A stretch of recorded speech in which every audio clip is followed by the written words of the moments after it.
Hello friends. तो आज आपको मैं सुनाने जा रही हूँ रहस्यमयी स्कूल की अनसुलझी कहानी।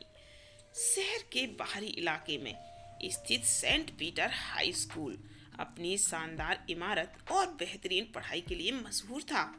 लेकिन इस स्कूल के बारे में एक अजीब बात ये थी कि हर साल यहाँ से एक छात्र रहस्यमय तरीके से गायब हो जाता था। कोई नहीं जानता था कि ये बच्चे कहाँ जाते हैं और उनके साथ क्या होता है। इस साल स्कूल में कुछ नए छात्र आए थे। आरव, रोहन, सिया और तनिष्का। वे सभी होशियार और जिज्ञासु थे। पहले तो उन्हें ये स्कूल सामान्य लगा, लेकिन जैसे जैसे वे यहाँ घुलने मिलने लगे, उन्हें इस स्कूल के रहस्य के बारे में पता चला। एक दिन लंच ब्रेक के दौरान उन्होंने पुराने छात्रों से सुना कि स्कूल की लाइब्रेरी में रात के समय अजीब अजीब आवाजें आती हैं। कुछ ने तो ये भी कहा कि वहाँ एक प्राचीन रहस्य छिपा हुआ है जिसे कोई भी हल नहीं कर पाया।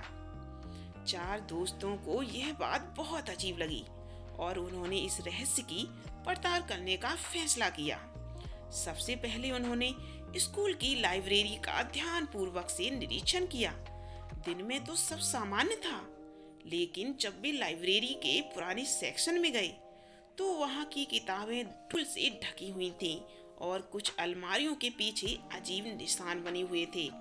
आरव ने धीरे से कहा, मुझे लगता है कि इन सब किताबों के पीछे कुछ छुपा है। सिया ने जवाब दिया, हमें रात को यहाँ आकर देखना चाहिए। अगली रात चारों दोस्त चोरी छिपे हॉस्टल से निकलकर लाइब्रेरी पहुंचे। वहां का माहौल बहुत डरावना था। अचानक उन्हें हल्की हल्की सरसराहट सुनाई दी। रोहन ने फुसफुसाते हुए कहा, ये आवाज कहाँ से आ रही है? तनिष्का ने इशारा किया कि वे धीरे धीरे आगे बढ़े। तभी उन्होंने देखा कि एक पुरानी अलमारी अपने आप हिल रही थी। वे घबराए, लेकिन हिम्मत जुटाकर उसके पास गए।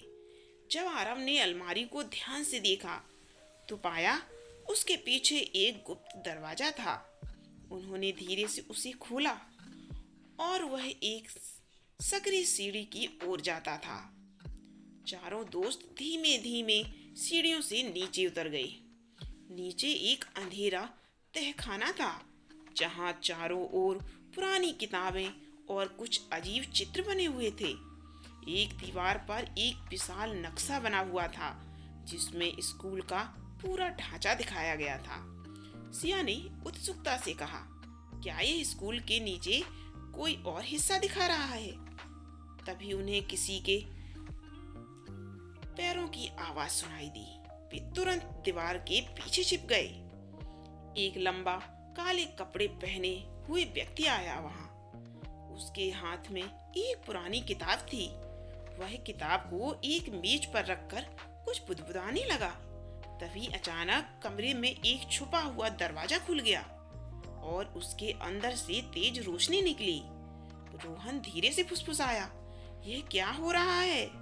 वे चारों धीरे धीरे उस व्यक्ति के पीछे जाने लगे। जब वह दरवाजे के अंदर दाखिल हुआ तो चारों ने भी हिम्मत करके प्रवेश किया। अंदर का नजारा देखकर वे दंग रह गए। वहां एक बड़ा हॉल था, जिसमें चारों ओर अजीब सी आकृतियां बनी हुई थी, क्योंकि यह स्कूल एक प्राचीन शक्ति के नियंत्रण में था। इस शक्ति को जीवित रहने के लिए हर साल एक मासूम आत्मा चाहिए थी। आरव ने कांपती आवाज में पढ़ा।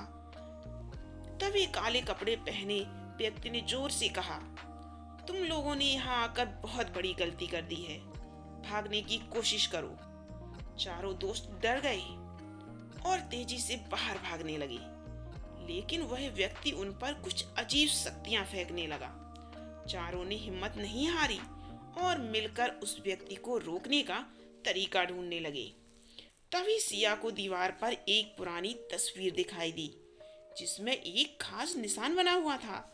उसने जल्दी से अपनी जेब से चाकू निकाला और उस निशान पर वार किया। अचानक एक जोरदार आवाज हुई और पूरा तहखाना हिलने लगा। वह रहस्यमयी व्यक्ति जमीन पर गिर गया और एक तेज रोशनी के साथ गायब हो गया। चारों दोस्त किसी तरह बाहर निकलने में कामयाब हुए। अगले दिन उन्होंने स्कूल के प्रिंसिपल को ये सारी घटना बताई। पहले तो उन्होंने यकीन नहीं किया, लेकिन जब लाइब्रेरी के पीछे के गुप्त रास्ते को देखा तो उन्हें यकीन हो गया।